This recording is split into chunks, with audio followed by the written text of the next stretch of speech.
السلام علیکم ورحمۃ اللہ وبرکاتہ۔ کلاس ہشتم۔ آج بیٹا آپ کی جو ہم ویڈیو بنا رہے ہیں وہ ہے آپ کی موضوعاتی مطالعہ سے ویڈیو بنا رہے ہیں، ٹھیک ہے۔ اب ہم سبق کی طرف جانے سے پہلے ہم آپ کی پہلے کاپی کے بارے میں بتا دیں، ٹھیک ہے۔ اب کاپی کا سلسلہ یہ ہے کہ ایک کاپی آپ کی بن چکی ہے جس پہ آپ نے حدیث کا کام کیا تھا، اسی پہ آپ قرآن کا بھی کام کریں گے، ٹھیک ہے۔ اب آپ نئی کاپی لوگے جو کہ آپ کے موضوعاتی مطالعہ کے نام سے ہوگی۔ اس کاپی کے پہلے 3 پیجز، فرسٹ 3 پیجز آپ چھوڑ دو گے انڈیکس کے لیے، اس پر انڈیکس بنا لو گے، ٹھیک ہے۔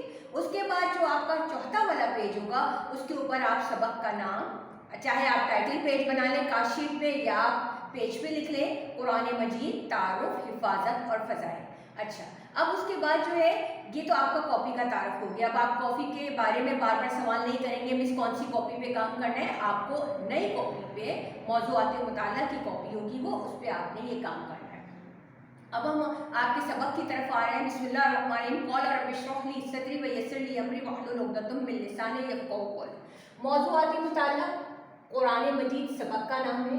اس میں تعارف، حفاظت اور فضائل، یہ 3 ٹاپکس یا 3 عنوان دیے ہیں، ٹھیک ہے۔ اس کے بعد یہ ہے آپ کی کتاب کے صفحہ نمبر 95 سے لے کے 98 تک، ٹھیک ہے۔ اب اس کے بعد آپ کے پاس یہ معلوم ہے تعارف ہے، تو ہم پہلے تعارف کو ہی لے کے چل رہے ہیں، اور تعارف سے متعلق جو ایکسرسائز میں دیا ہوا سوال ہے، مشق میں دیا ہوا، اسی کو ہم نے بورڈ پہ لکھا ہے۔ قرآن مجید کا مختصر تعارف بیان کریں۔ اچھا بیٹا، انشاءاللہ اب ہم نیکسٹ ویڈیو میں آپ کی اس سوال کو کرائیں گے۔ والسلام علیکم ورحمۃ اللہ وبرکاتہ۔